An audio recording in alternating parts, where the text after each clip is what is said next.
வெற்றிவேல் முருகனுக்கு அரகரோகர. திருசூலம் மயிலுவரி பாலமுருகா சரணம். இச்சாசக்தி, கிரியாசக்தி, ஞானசக்தி ஸ்வரூபன் வடிவேல் முருகன். இன்றைய தினத்தில் நம்ம சிந்திக்க இருக்கக்கூடிய கருத்துன்னு பார்த்தா, முருகன் சொல்கிறாரு என்ன, குடும்பமும் தொழில் ரெண்டுமே ரெண்டு தண்டவாளம்.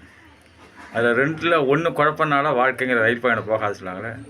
இந்த குடும்பம் ஒத்துமையாக இருக்கணும், செழிப்பாக இருக்கணும், வளமையாக இருக்கணும், திறமையாக இருக்கணும், அருமையாக இருக்கணும், ஆற்றலோடு இருக்கணும், நிறைய அனுபவங்களோட ரொம்ப காலம் கணவன் மனைவி சேர்ந்து வாழணும், குழந்தைகள் நல்லபடியாக வளரணும், நல்ல எதிர்காலம் இருக்கணும், அவங்க அமையணும், பெற்றோர்களை பொக்கிஷமாக பாதுகாக்கணும், உறவுகளெல்லாம் மதிக்கணும், நட்பு மிக பலமாக இருக்கணும், எல்லாமே உண்மையாக இருக்கணும், எல்லாமே நிஜத்தில் எல்லாமே நன்மை அளிக்கக்கூடிய ஒரு சூழலாக இருக்கணும். இந்த உலகமே வளமாக இருக்கிறதுக்கு குடும்பம் நல்லா இருந்ததுன்னா உலகம் நல்லாயிருக்கும், உலகம் நல்லா இருந்ததுன்னா குடும்பம் நல்லா இருக்கிறதுக்கு உதவும்.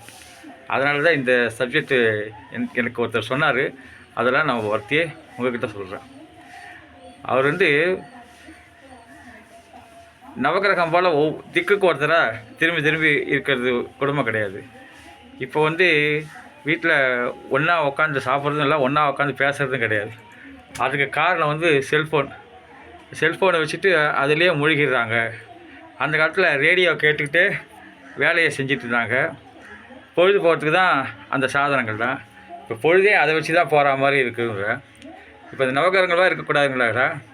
அதிகாலையில் எழுந்தாக்க சூரியன் அருள் புரிவான். அதிகாலையில் குடும்ப உறுப்பினர்கள் எழுந்தாக்க சூரியன் இருக்கும். அப்போ சீக்கிரமாக வேலையெல்லாம் முடிச்சுட்டு தூங்குற மாதிரி இருக்கணும். ஆனால் அந்த காலம் போயிடுது. இப்போ வேலையே பாதுகாத்துக்கு மேலே தான் வேலையேங்கிற மாதிரி ஆகிடுது. எல்லாமே கால குடும்பம் தான். அதுமாரி நிதானமாக இருக்கணும். நிதானமாக ஒரு மனுஷன் இருந்தானா சந்திர பகவான் அவங்களுக்கு கூடவே இருப்பாங்க. அந்த நிதானம் சகிப்புத்தன்மை. வாழ்க்கை வரும். சகிப்புத்தன்மைங்கிறது இன்னொருத்தரை ஏற்றுக்கிறது, அப்படியே ஏற்றுக்கிறது தான் சகிப்புத்தன்மை. அதில் ஒன்றும் குறையோ குற்றமோ பார்க்காம இருக்கிறத அப்படியே ஏற்றுக்கிறது. அது சந்திர பகவான் துணை செய்வான். இந்த மனசு உடஞ்சிடக்கூடாது. மனசு திடமாக இருக்கணும். அந்த அன்பு உறுதியாக இருக்கணும்.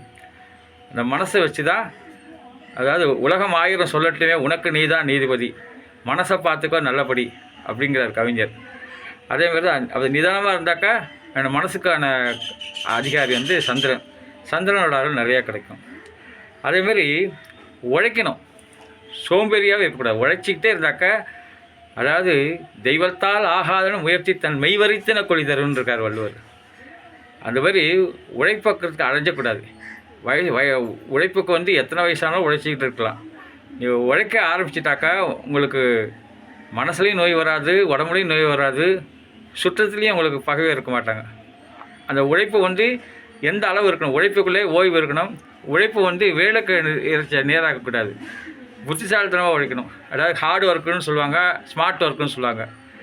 அந்த எதில் ஹார்ட் ஒர்க் வேணும், எதில் ஸ்மார்ட் ஒர்க் வேணுங்கிறது நம்ம முடிவு பண்ணணும். நம்ம முடிவு எடுக்கிறது தான் நம்ம தேர்ந்தெடுத்த வாழ்க்கை, தேர்ந்தெடுத்த தொழில். இதிலெல்லாம் நம்ம சிறப்பாக இருக்கணும். ஏன்னா முந்தி இருக்கணும். செயல் முந்தி இருக்கணும். உழைப்பில் 10ஓட 11 இத்தோட இது ஒன்றா இருந்தாக்கா உழைப்பில் சாதிச்சிட முடியாது. செய்கிற தொழிலில் நம்ம ஒரு நிபுணத்துவம் பெறணும். அப்போ அங்கார பகவான் கூட ஹெல்ப் பண்ணுவார். அதேமாதிரி புதன் பகவான் அவர் ஞானக்கடவுள், ஞானம் கொடுக்கக்கூடியவர். அவர் சொல்கிறது என்ன, மௌன விரதம், வாரத்துக்கு ஒரு முறையாவது மௌன விரதம் இருக்கணும். அப்போ அந்த ஃபேஸ் ரீடிங்லாம் கற்றுட்டுடலாம், சூழ்நிலையெல்லாம் புரிஞ்சுட்டுடலாம், நடக்கக்கூடியதெல்லாம் நம்மளே புரிஞ்சுட்டுடலாம், என்ன நடக்கும் அப்படிங்கிறத தெரிஞ்சுக்கலாம். புத பகவான் அருள் இருந்தாக்கா குறைவாக பேசுறது, நிறைவாக செய்கிறது.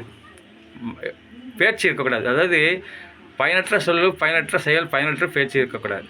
அது இப்போ மிகப்பெரிய புத பகவானோட அருள் கிடைக்கும். அதேமாரி மூத்தோர் சொல் அமிர்தம். வீட்டில் பெரியவங்க இருந்தால் அவங்க சொல்கிற எல்லாத்துக்கும் ஒரு அர்த்தமே இருக்கும். அவங்க அனுபவத்தை தான் சொல்கிறாங்க. இப்போ நெருப்பு சுடும் அப்படின்னா நம்ம தொட்டு பார்த்து தான் தெரிஞ்சுக்கணுங்கள.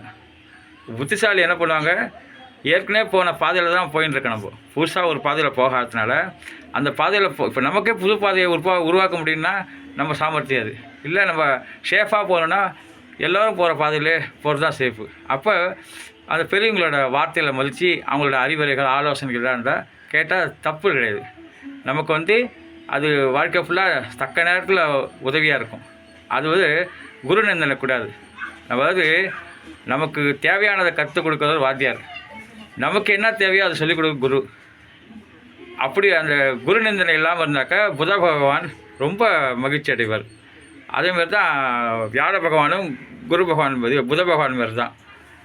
அந்த நம்ம தெரிஞ்சுக்க வேண்டிய விஷயத்த நம்ம தயாராக இருந்தால், தயார் நிலை ப்ளஸ் வாய்ப்பு இசிக்கல்ட்டு அதிர்ஷ்டங்கிறாங்க. நம்ம தயார் நிலையில் இருந்தனாக்கா நமக்கு அந்த வெற்றிக்கான வாழ்க்கையை குரு பகவான் கொடுத்துருந்தார். அதுக்கு அடுத்தபடி பார்த்தா சுக்கிர பகவான் வந்து உள்ளமும் தூய்மையாக இருக்கணும், உடையும் தூய்மையாக இருக்கணும், சுற்றுப்புறமும் தூய்மையாக இருக்கணும். இந்த தூய்மையாக இருந்தாக்கா மன தூய்மை, வினை தூய்மை எல்லாம் இருந்தாக்கா அந்த இடத்துல சுக்கிர பகவானோட அருள் வந்து நீங்கள் சுத்தமாக இருக்கணும், நறுமணமாக இருக்கணும். அதெல்லாம் இருந்தாக்கா சுக்கிர பகவானோட அருள் இருக்குது. இதுக்கு அடுத்தது பார்த்தாக்கா